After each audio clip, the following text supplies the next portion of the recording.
چند اشعار میرے ساتھ مل کر قصیدہ بردہ شریف کے پڑھ لیجئے۔ مولا جان صلی وسلم دائما ابدا علی حبیبک خیر الخلق كلهم محمد سيد الكونين والثقلين محمد سيد الكونين والثقلين والفريقين من عرب ومن عجم مولاي صل وسلم دائما ابدا على حبیبک خیر الخلق کلہم یا ربی بالمصطفى بلغ مقاصدنا یا ربی بالمصطفى بلغ مقاصدنا واغفر لنا ما مضى يا واسع الكرم مولاي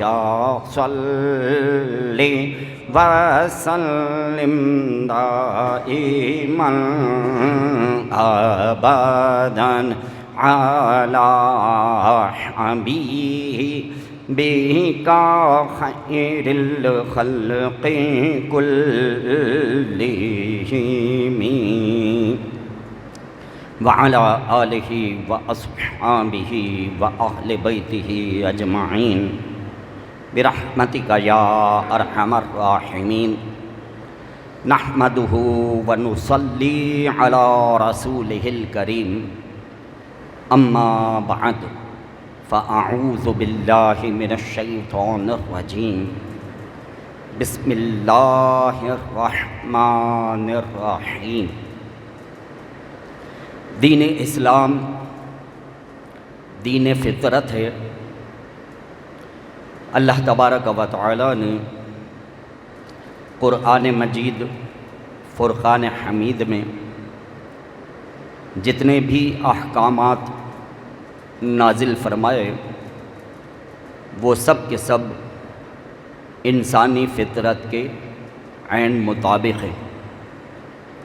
اسی لیے دین اسلام پر عمل کرنا بہت آسان ہے، اور یہی وجہ ہے کہ اللہ تبارک و تعالی نے دین اسلام کو اپنا پسندیدہ دین قرار دیا ہے۔ ارشاد ربانی ہوتا ہے ان الدین عند اللہ الاسلام، بے شک اللہ تبارک و تعالی کے نزدیک پسندیدہ دین دین اسلام ہے۔ اب انسانی فطرت کے مختلف پہلو ہیں، ان میں سے دو پہلوؤں پر آج میں کچھ آپ کے سامنے کلام کروں گا۔ انسانی فطرت کا ایک پہلو یہ ہے کہ جب اس کو کوئی مصیبت پہنچتی ہے، جب اس کو کوئی تکلیف ہوتی ہے تو وہ اپنی اس پریشانی، اس تکلیف کا اظہار کرتا ہے۔ اور اسی طرح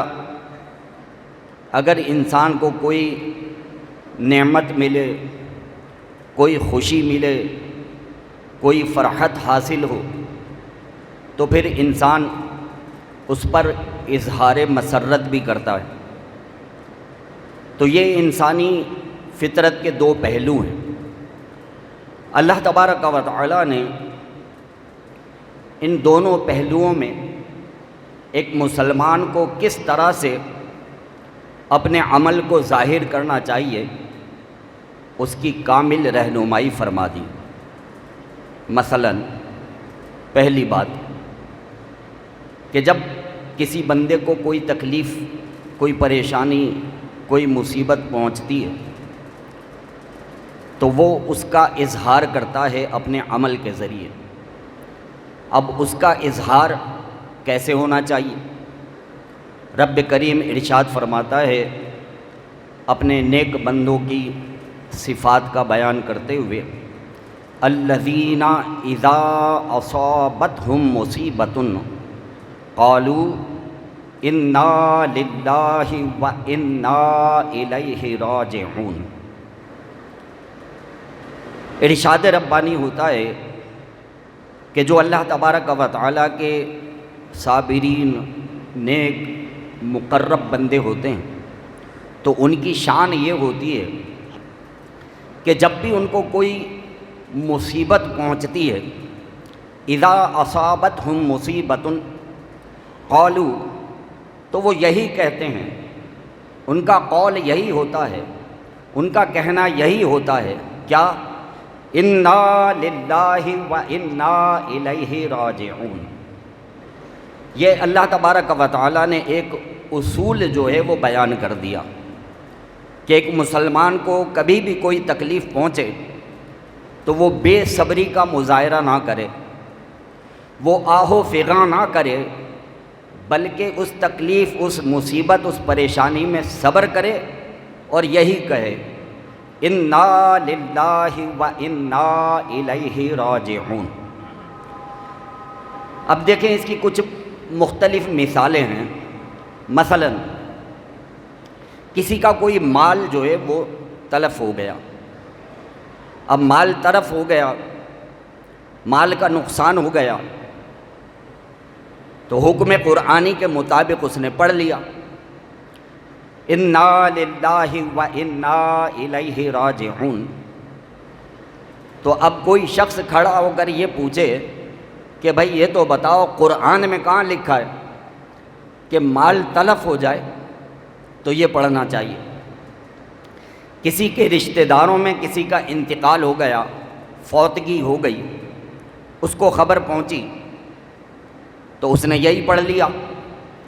انا للہ وانا الیہ راجعون۔ اب کوئی شخص کھڑا ہو جائے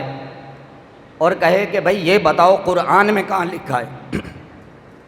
کہ کسی کے انتقال کی خبر آئے تو یہ پڑھنا چاہیے۔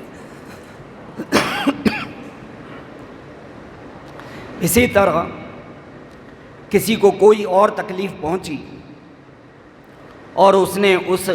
تکلیف پہنچنے پر یہ پڑھ لیا، تو اب کوئی کھڑے ہو کر یہ پوچھے کہ بھائی یہ بتاؤ قرآن میں کہاں لکھا ہے، تو قرآن میں اللہ تبارک و تعالیٰ نے ایک اصول بیان کر دیا ہے کہ بھائی اصول یہ ہے، اب چاہے مال تلف ہو، جان تلف ہو،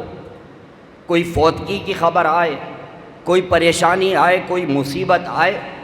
تو کوئی بھی تکلیف پریشانی ہو تو اللہ تبارک و تعالیٰ نے ایک اصول بیان کر دیا ہے کہ یہ پڑھنا چاہیے انا للہ وانا الیہ راجعون۔ اب انسانی فطرت کا دوسرا پہلو، اور وہ دوسرا پہلو کیا ہے؟ وہ یہ کہ انسان کو کوئی خوشی کی خبر ملتی ہے، دنیا میں کوئی نعمت ملتی ہے تو وہ اپنی خوشی اور مسرت کا اظہار کرتا ہے، یہ انسان کی فطرت ہے۔ تو اب ایک مسلمان کو اظہار مسرت کس بات پر کرنا چاہیے، کس بات پر اس کو خوشی کرنی چاہیے؟ تو رب کریم نے انسانی فطرت کی اس معاملے میں بھی کامل رہنمائی فرمائی۔ ارشاد ربانی ہوتا ہے قل بفضل اللہ وبرحمتہ فبذالک فلیفرحوا، اے حبیب آپ ان سے کہہ دیں، میرے بندوں سے کیا کہہ دیں، بفضل اللہ وبرحمتہ، اللہ کا فضل تمہارے شامل حال ہو جائے، اللہ کی رحمت تمہارے شامل حال ہو جائے، فبذالک فلیفرحوا، پر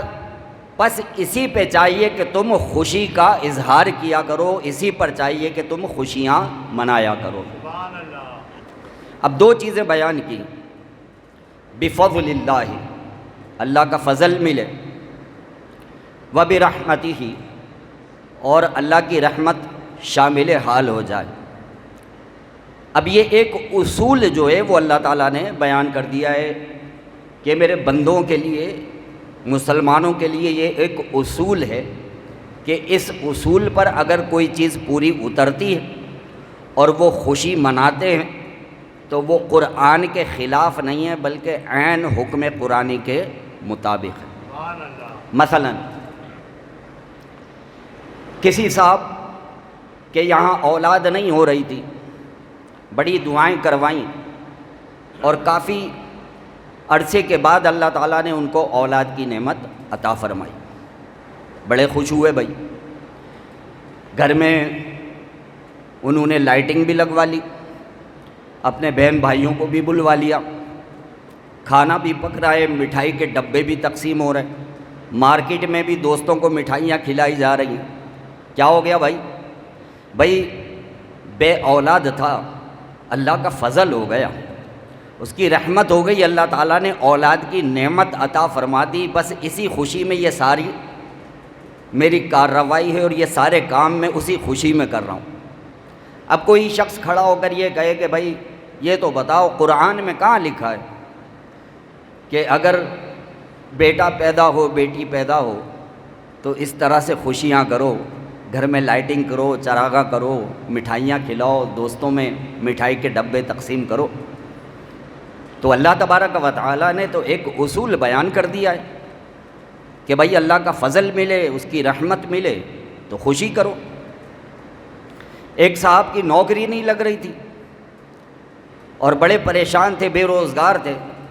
اللہ تبارک و تعالیٰ نے بڑا کرم کر دیا اور بڑی اچھی نوکری لگ گئی۔ جب نوکری لگ گئی، پہلی تنخواہ ملی تو بڑے خوشی جناب گھر جا رہے ہیں،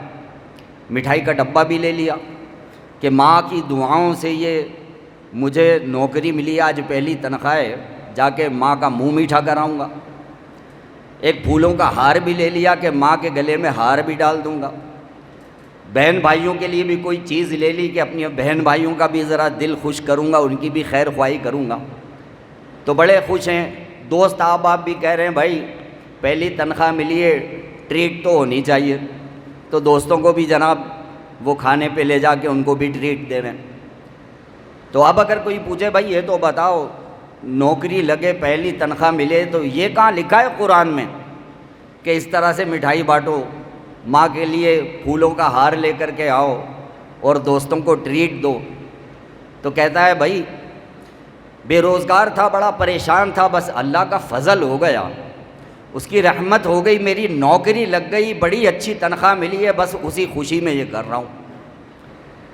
تو اللہ تبارک و تعالیٰ نے تو ایک اصول بیان کر دیا ہے کہ اللہ کا فضل ملے، اس کی رحمت ملے تو اس پہ خوشیاں کرو، تو یہ قرآن کے خلاف نہیں ہے بلکہ عین حکم قرآنی کے مطابق ہے۔ ایک غیر ملکی آیا بھائی پاکستان، جب وہ ایئرپورٹ سے باہر نکلا تو دیکھتا ہے بھائی ہر طرف جشن کا سماں ہے، گلیوں میں روڈوں پہ جھنڈے لگے ہوئے ہیں، جلوس نکل رہے ہیں اور عمارتوں پہ چراغاں ہیں اور بڑی گہما گہمی ہے۔ اس نے کسی سے پوچھ لیا کہ بھائی آج کیا بات ہے، پاکستان میں بڑا جشن منایا جا رہا ہے؟ تو کہنے والا کہتا ہے بھائی آج 14 اگست ہے، آج 14 اگست ہے، 75 سال پہلے ہم غلام تھے، اللہ تبارک و تعالیٰ کا فضل ہو گیا، اس کی رحمت ہو گئی، ہمیں آزاد ملک مل گیا تو لہٰذا 14 اگست میں اس آزادی ملنے، اس اللہ کا فضل ملنے، اس اللہ کی رحمت ملنے کی یاد میں ہم خوشیاں مناتے ہیں۔ اور یہ جو سارے جھنڈے تم دیکھ رہے ہو، اور یہ جو جلوس نکل رہے ہیں، اور یہ جو مٹھائیاں تقسیم ہو رہی ہیں، اور یہ جو چراغاں ہیں، روشنیاں ہیں، تو یہ دراصل پاکستان ہمیں ملا تھا 14 اگست کو، اللہ کا فضل ہو گیا، اس کی رحمت مل گئی۔ تو اس لیے بھائی ہم یہ ہر سال 14 اگست کو یہ جشن آزادی مناتے ہیں۔ اب کوئی شخص کھڑا ہو کہے ہاں بھائی یہ بتاؤ قرآن میں کہاں لکھا ہے کہ 14 اگست کو جو ہے وہ اس طرح سے جھنڈے بھی لگانے چاہیے، جلوس بھی نکالنے چاہیے، چراغاں بھی کرنا چاہیے؟ تو کہنے والے نے کہا بھائی اللہ کا فضل ہوا ہے، ہمیں پاکستان ملا ہے، اللہ کی رحمت ملی ہے، ہمیں پاکستان ملا ہے، تو اللہ کا فضل ملا، اس کی رحمت ملی، لہٰذا ہر سال 14 اگست کو ہم جشن آزادی مناتے ہیں۔ تو اللہ تبارک و تعالیٰ نے تو ایک اصول بیان کر دیا ہے کہ جب بھی خوشیاں مناؤ تو بس یہ دو چیزیں دیکھ لو کہ کیا واقعی تم کو اللہ کا فضل ملا ہے۔ اگر جواب اس بات میں آئے، اور یہ دیکھ لو کیا تم پر اللہ کی رحمت ہوئی ہے، اور جواب اس بات میں آئے تو بس اب اگر تم خوشیاں مناؤ گے تو تمہارا یہ خوشیاں منانا قرآن کے خلاف نہیں ہے بلکہ عین حکم الہی کے مطابق ہے۔ بات آ رہی ہے سمجھ میں؟ اب دیکھیے، آپ بے شک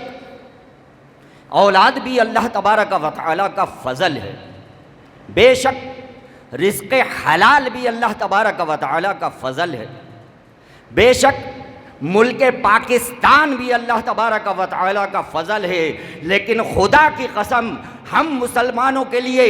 اس سے بڑا اللہ تبارک و تعالیٰ کا فضل ہو نہیں سکتا کہ رب کریم نے ہمیں غلام مصطفیٰ بنایا ہے۔ اللہ تبارک و تعالیٰ نے ہمیں اپنے حبیب کے غلاموں میں پیدا فرمایا ہے، اس سے بڑا ہم پر اللہ کا فضل ہو نہیں سکتا۔ کس نبی کی امت میں پیدا ہوئے ہیں؟ اس نبی کی امت میں پیدا ہوئے ہیں کہ جن کی امت میں پیدا ہونے کے لیے اللہ کے نبیوں نے دعائیں مانگی کہ اے اللہ تو ہمیں اپنے پیارے حبیب نبی آخر الزماں صلی اللہ علیہ وآلہ وسلم کا امتی بنا دیتا۔ تو غور کیجئے کہ اس سے بڑا بھی کوئی فضل ہو سکتا ہے؟ تو ہم پر تو سب سے بڑا اللہ تبارک و تعالیٰ کا فضل یہ ہے کہ رب کریم نے ہم کو اپنے حبیب صلی اللہ علیہ وآلہ وسلم کی امت میں پیدا فرمایا۔ پہلی بات کا جواب اس بات میں آ گیا، پازیٹیو آ گیا۔ اب آئیے دوسری بات دیکھ لیتے ہیں۔ بے شک اولاد، بیٹا بیٹی، یہ بھی اللہ کی رحمت ہے، رزق حلال اللہ تعالیٰ نے عطا فرمایا ہے، یہ بھی اللہ تبارک و تعالیٰ کی رحمت ہے۔ ملک پاکستان اللہ تبارک و تعالیٰ نے ہم کو دیا ہے، یہ بھی اللہ تبارک و تعالیٰ کی رحمت ہے۔ یہ سب چیزیں اللہ تبارک و تعالیٰ کی رحمت ہیں، لیکن قربان جائیے جس نبی کے ہم ماننے والے ہیں وہ کیسی رحمت ہے۔ رب کریم ارشاد فرماتا ہے وَمَا أَرْسَلْنَاكَ إِلَّا رَحْمَةً لِّلْعَالَمِينَ، اے حبیب ہم نے آپ کو تمام جہانوں کے لیے رحمت بنا کر کے بھیجا ہے۔ اولاد تو کسی ایک کے لیے رحمت ہے، مال و دولت تو کسی ایک کے لیے رحمت ہے، ملک پاکستان تو ایک خطے کے لیے رحمت ہے، لیکن مصطفیٰ جان رحمت صلی اللہ علیہ وآلہ وسلم کی ذات والا صفات، یہ وہ ذات ہے جو ایک شخص، ایک علاقے، ایک خطے، ایک عالم نہیں جتنے عالم اللہ تعالیٰ نے پیدا فرمائے ہیں ہر عالم کے لیے رحمت ہے، ہر عالم کے لیے جس کو رحمت بنایا گیا ہے وہ اللہ کی مخلوق میں ایک ہی ہے، نبی پاک صاحب الاولاق صلی اللہ تعالیٰ علیہ وآلہ وسلم کہ رب کریم نے ان کو ہر عالم کی رحمت بنایا ہے۔ تو غور تو کرو، جب رب کریم ارشاد فرما رہا ہے قل بفضل اللہ وبرحمتہ فبذالک فلیفرحوا، اے حبیب آپ اپنے غلاموں سے کہہ دیں، آپ اپنی امت کو کہہ دیں، بفضل اللہ، اللہ کا فضل تم کو ملے، وبرحمتہ، اللہ کی رحمت تمہارے شامل حال ہو جائے، فبذالک فلیفرحوا، بس اسی پر چاہیے کہ تم خوشی کا اظہار کیا کرو۔ تو یہ جو ہم پیارے آقا صلی اللہ علیہ وآلہ وسلم کی آمد پر اظہار مسرت کرتے ہیں، ان کا جشن ولادت مناتے ہیں، تو یہ حکم قرآنی کے خلاف نہیں ہے۔ آج لوگ کھڑے ہو کر پوچھتے ہیں یہ بتاؤ قرآن میں کہاں لکھا ہوا ہے کہ جشن ولادت منانا چاہیے؟ پوچھتے ہیں لوگ کھڑے ہو کے یہ بتاؤ قرآن میں کہاں لکھا ہوا ہے کہ جشن ولادت منانا چاہیے؟ تو اللہ تبارک و تعالیٰ نے تو ایک اصول بیان کر دیا ہے کہ جب وہ اصول پورا ہو جائے اور وہ بات اصول کے مطابق ہو اور تم خوشی کا اظہار کرو تو یہ حکم قرآنی کے خلاف نہیں ہے، بلکہ عین حکم قرآنی کے مطابق ہے۔ جب ثابت ہو گیا کہ سرکار دو عالم صلی اللہ تعالیٰ علیہ وآلہ وسلم کی ذات والا صفات اللہ تبارک و تعالیٰ کا فضل ہیں، جب حضور نبی کریم صلی اللہ تعالیٰ علیہ وآلہ وسلم رحمت للعالمین ہیں، لہذا جب ان کی آمد ہوئی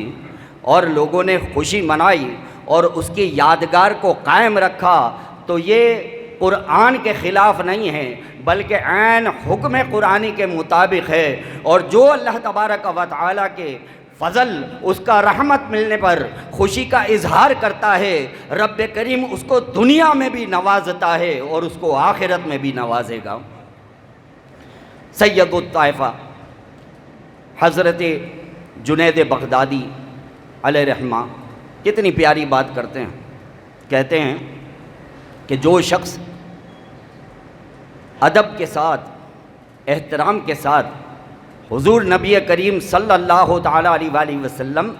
کے میلاد کی خوشی کرتا ہے وہ اس دنیا سے جائے گا نہیں جب تک کلمہ نہ پڑھ لے، ایمان سلامت لے کر اس دنیا سے جائے گا۔ تو آقا دو جہاں صلی اللہ تعالیٰ علیہ وآلہ وسلم کا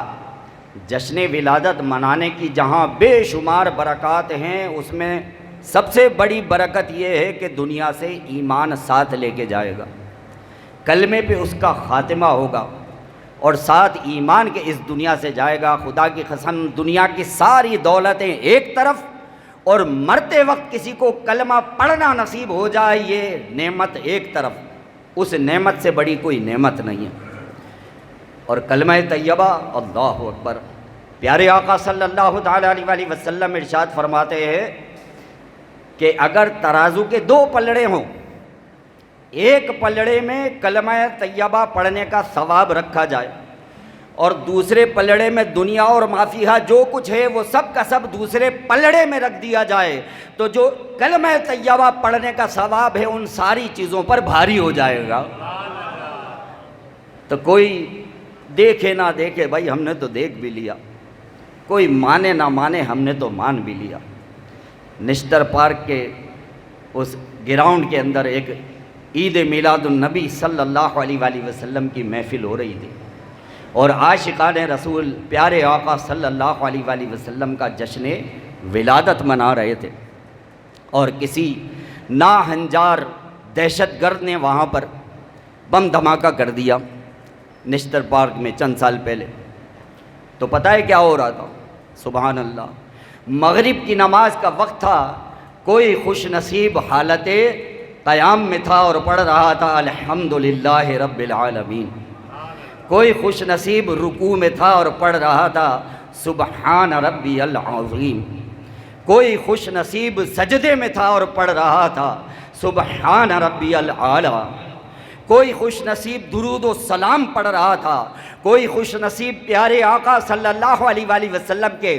آمد کے نعرے لگا رہا تھا اور کہہ رہا تھا سرکار کی آمد مرحبا، سرکار کی آمد مرحبا، بم دھماکہ ہوا تو جو حالت قیام میں سورۃ الفاتحہ پڑھ رہا تھا اسی عالم میں شہید ہو گیا، جو رکوع میں تھا اللہ کی تسبیح کرتے ہوئے شہید ہوا، جو سجدے میں تھا اللہ کی عبادت کرتے ہوئے شہید ہوا۔ آقا دو جہاں صلی اللہ تعالی علیہ وآلہ وسلم ارشاد فرماتے ہیں جو دنیا میں جس حال میں مرے گا قیامت والے دن اسی حال میں اٹھایا جائے گا۔ ارے میلاد مصطفیٰ صلی اللہ علیہ وآلہ وسلم کا منانے کا صلہ تو دیکھو کہ جو سورۃ الفاتحہ پڑھتے ہوئے گیا ہے قیامت والے دن سورۃ الفاتحہ ہی پڑھتے ہوئے آئے گا، جو رکوع میں تھا اور سبحان ربی العظیم پڑھتے ہوئے گیا ہے اللہ کی تسبیح پڑھتے ہوئے ہی آئے گا، جو سجدے میں تھا اللہ کی عبادت کرتا ہوا آئے گا، اور جو کہہ رہا تھا سرکار کی آمد مرحبا تو وہ سرکار کی آمد مرحبا کہتے ہوئے ہی جو ہے وہ میدان محشر میں لایا جائے گا۔ تو پیارے آقا صلی اللہ علیہ وآلہ وسلم کے جشن ولادت منانے کا سب سے بڑا انعام یہ ہے کہ بندے کا ایمان سلامت رہتا ہے اور مرتے دم انشاءاللہ دنیا سے ایمان سلامت لے کے جائے گا۔ اسی لیے تو ہمارے شیخ طریقت نے ہم کو یہ سکھایا ہے کہ جب تلک یہ چاند تارے جھلملاتے جائیں گے تب تلک جشن ولادت ہم مناتے جائیں گے۔ سرکار کی آمد، آقا کی آمد، حضور کی آمد، پر نور کی آمد، تو یوں ہی کر کے ان کا چرچا اپنے دل چمکاؤ، اونچے میں اونچا نبی کا جھنڈا، اونچے میں اونچا نبی کا جھنڈا گھر گھر میں لہرا، پکارو یا رسول اللہ یا حبیب اللہ۔ ہم جو یہ کہتے ہیں نا اونچے میں اونچا نبی کا جھنڈا، تو یہ کیوں کہتے ہیں اونچے میں اونچا نبی کا جھنڈا؟ سنیے، دنیا میں جتنے جھنڈے ہیں نا وہ دنیا میں ہی رہ جائیں گے، ہر ملک کا جھنڈا دنیا میں ہی رہ جائے گا، ہر پارٹی کا پرچم دنیا میں ہی رہ جائے گا، تو دنیا میں جتنے جھنڈے ہیں وہ سارے جھنڈے دنیا میں ہی رہ جائیں گے۔ پیارے آقا صلی اللہ علیہ وآلہ وسلم ارشاد فرماتے ہیں میدان محشر میں اللہ تبارک و تعالی مجھے ایک جھنڈا عنایت فرمائے گا، اس جھنڈے کا نام ہے لواء الحمد۔ آقا فرماتے ہیں کہ قیامت والے دن اللہ تبارک و تعالی مجھے ایک جھنڈا عطا فرمائے گا، اس جھنڈے کا نام ہے لواء الحمد، اور اس جھنڈے کا سایہ اتنا بڑا ہوگا کہ میری ساری امت اس جھنڈے کے سائے میں آ جائے گی۔ تو دنیا میں اللہ اکبر یا رسول اللہ، تو دنیا میں جتنے جھنڈے ہیں وہ سارے جھنڈے دنیا میں ہی رہ جائیں گے۔ قیامت والے دن ایک ہی جھنڈا ہوگا اور وہ ہوگا نبی کا جھنڈا۔ اسی لیے ہم کہتے ہیں اونچے میں اونچا نبی کا جھنڈا، اونچے میں اونچا نبی کا جھنڈا گھر گھر میں لہرا، پکارو یا رسول اللہ یا حبیب اللہ۔ دنیا میں آقا کے میلاد کے جلوس میں میلاد کا جھنڈا اٹھاؤ، آقا کا جھنڈا لے کے دنیا میں نکلو، دنیا میں اس جھنڈے کے سائے میں ہوگے تو انشاءاللہ قیامت والے دن بھی لواء الحمد کے جھنڈے کا سایہ ملے گا۔ دنیا میں کوئی ہمیں آقا کا جھنڈا اٹھانے سے کیا روکے گا؟ ہم تو میدان محشر میں بھی آقا کے جھنڈے کے سائے میں ہوں گے۔ تو یا رسول اللہ کے نعرے سے ہم کو پیار ہے، جس نے یہ نعرہ لگایا اس کا بیڑا پار ہے۔ لبیک لبیک لبیک یا رسول اللہ، لبیک لبیک لبیک یا رسول اللہ۔ تو خلد میں ہوگا ہمارا داخلہ اس شان سے، یا رسول اللہ کا نعرہ لگاتے جائیں گے۔ سرکار کی آمد، آقا کی آمد، حضور کی آمد، تو یوں ہی کر کے ان کا چرچا اپنے دل چمکاؤ۔ اونچے میں اونچا نبی کا جھنڈا، اونچے میں اونچا نبی کا جھنڈا، گھر گھر میں لہراؤ پکارو یا رسول اللہ، یا حبیب اللہ۔ صدائیں درودوں کی آتی رہیں گی جنہیں سن کے دل شاد ہوتا رہے گا، اور خدا اہل سنت کو آباد رکھے، پیارے آقا کا میلاد ہوتا رہے گا انشاءاللہ عز و جل۔